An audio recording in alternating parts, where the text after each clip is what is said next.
Imagine you've been grinding all morning, no breakfast, just coffee keeping you alive. By noon, your stomach is tying itself into knots, and finally you get to sit down for the one sacred hour of your day. Lunch. Now imagine your new boss, a guy with something to prove and zero respect for boundaries, keeps scheduling urgent meetings during your lunch break. Every single day. And when you push back, he smirks and says, "Well, we all have to make sacrifices sometimes." That's the moment I decided. If he was going to invade my lunch hour, I was going to make sure he heard and saw every single bite. But I didn't stop there. What started as a single plate of spaghetti turned into a full-blown, high-budget cooking show happening live in his precious meetings. Until even HR was cheering me on. By the end, I had a backyard smoker, a rotating sushi belt, and a fog machine in my home office, and my boss? He never dared touch my lunch break again. This is the story of how petty revenge turned into legendary office justice. And trust me, you're going to want to hear how far it went. If you've ever had a boss who thought your time wasn't your own. If you've ever fantasized about serving justice cold, or hot off the grill, hit that like button, smash subscribe, and grab a snack. You're about to hear one of the most ridiculous, most satisfying workplace revenge stories of all time. And stick around to the end, because the revenge doesn't just get petty. It gets deliciously theatrical. I work at a mid-sized tech company. I'm not new, been there for 5 years, respected on the team, known for delivering results. I'm not flashy, I'm not trying to climb the corporate ladder at warp speed, I just do my job well. And then he arrived. My new boss, freshly promoted, zero managerial experience, walking around like he'd just been handed the nuclear codes. Let's call him Mark. Mark was the kind of guy who made everything about power. If you blocked off an hour to get work done, he'd accidentally schedule over it. If you asked to reschedule, he'd tell you to be flexible, though he himself never missed his gym time, his rounds of golf, or his midday power smoothies. Me? I'm not a breakfast person. Just coffee, water, and maybe some ibuprofen if the morning meeting got especially stupid. So by noon, I'm starving. Lunch isn't just food, it's survival. My calendar's blocked, 12 to 1, every day, non-negotiable. The first time Mark scheduled a meeting right on top of it, I figured, okay, maybe it's urgent. I dialed in, stomach growling like a lawnmower. No agenda. No crisis. Just him talking in circles about how he wanted to realign priorities. Fine. One lunch missed. Then it happened again. And again. Suddenly, 3 or 4 times a week, my lunch break was gone. I finally said, "Hey Mark, just a reminder, this is my lunch hour.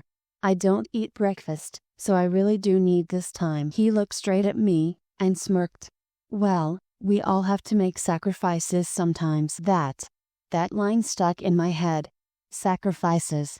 Like my body, my health, my sanity, all for his ego trip. My hands were shaking under the desk.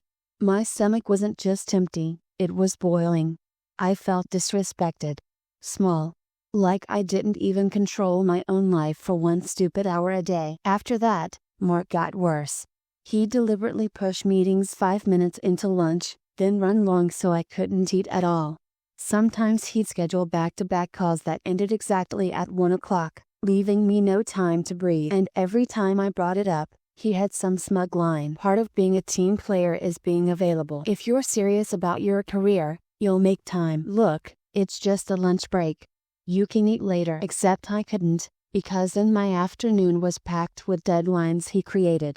I was running on fumes, lightheaded, barely thinking straight by 3 p.m. And Mark? He'd stroll into the break room with a protein shake like a king holding court. The disrespect was making me furious, but worse, it was making me doubt myself. Was I overreacting? Was I being difficult? No. I knew this wasn't about urgency. It was about control. One Wednesday, I'd been up late fixing a bug. No breakfast, no sleep. By 11:45, I could barely see straight. I was looking forward to my lunch like a drowning man reaching for life rafting. Calendar alert. Mandatory alignment call, 12 p.m. Scheduled by Mark. No agenda. Something inside me snapped. I wasn't just angry. I was done. If Mark wanted to invade my lunch hour, fine. But he was going to choke on it. First step, make it uncomfortable. The next day's meeting had right at noon. I showed up. With a full plate of spaghetti and meatballs. Camera on. Mic on. Fork twirling, noodle slurping, meatballs dropping back on the plate with loud splats. Every time Mark asked a question, I'd give a thumbs up, cheeks stuffed like a chipmunk. He looked annoyed. Mission accomplished. The next time, I brought sticky barbecue wings. Fingers coated in sauce, licking each one slowly while explaining Jira tickets. People on the call tried not to laugh. Third time? Pizza. Big greasy slices, cheese stretching in strings while I made eye contact with Mark through the webcam. Finally, he cracked. Do you have to eat during the meeting? He snapped. I smiled sweetly. We all have to make sacrifices sometimes. Silence. Delicious, awkward silence. But I didn't stop there. Every time Mark scheduled over my lunch, I escalated. And thanks to my coworkers secretly egging me on, and Reddit losing its collective mind when I shared the story, it became legendary. Fondue pot, melting cheese mid-meeting, long strings dripping off bread cubes. Tomahawk steak, carving it live on camera like a cooking show host. Mini hibachi grill, onion volcano erupting while I shouted burn rates. Backyard smoker, wearing a bathrobe, wielding meat tongs, giving sprint updates. Full sashimi boat, decorative koi fountain misting the background. Portable pizza ovens, tossing dough between roadmap slides. Seafood tower, draped in lobster tails and caviar tweezers. A5 wagyu on a lava stone grill, gold chopsticks, sea urchin butter, sizzling ASMR. Cantonese roastmaster guest appearance, duck, goose, charasayu glistening on camera. 9-course kaiseki service, chef silently plating dishes during KPI reviews. Conveyor belt sushi system, cat riding it while I did retros and haiku. Each meeting became less about Mark's power trip and more about my culinary spectacle. HR even started cheering me on quietly. The tension flipped. Mark looked ridiculous for constantly invading my lunch, while I looked like a legend. The final straw? Mark tried to call me out in front of upper management.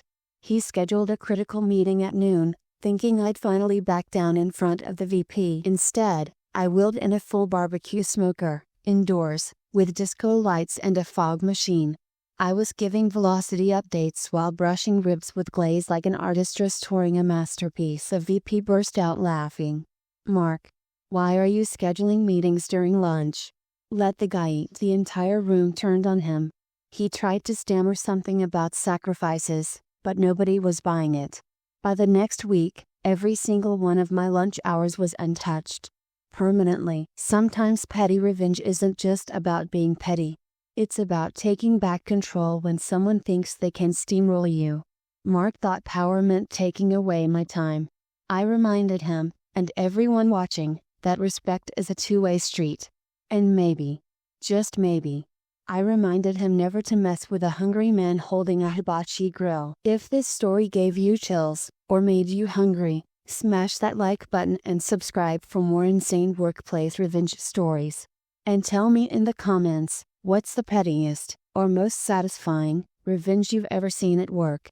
I might just turn it into the next video. Until then, protect your lunch breaks, stay petty, and remember, sometimes karma comes with a side of barbecue sauce.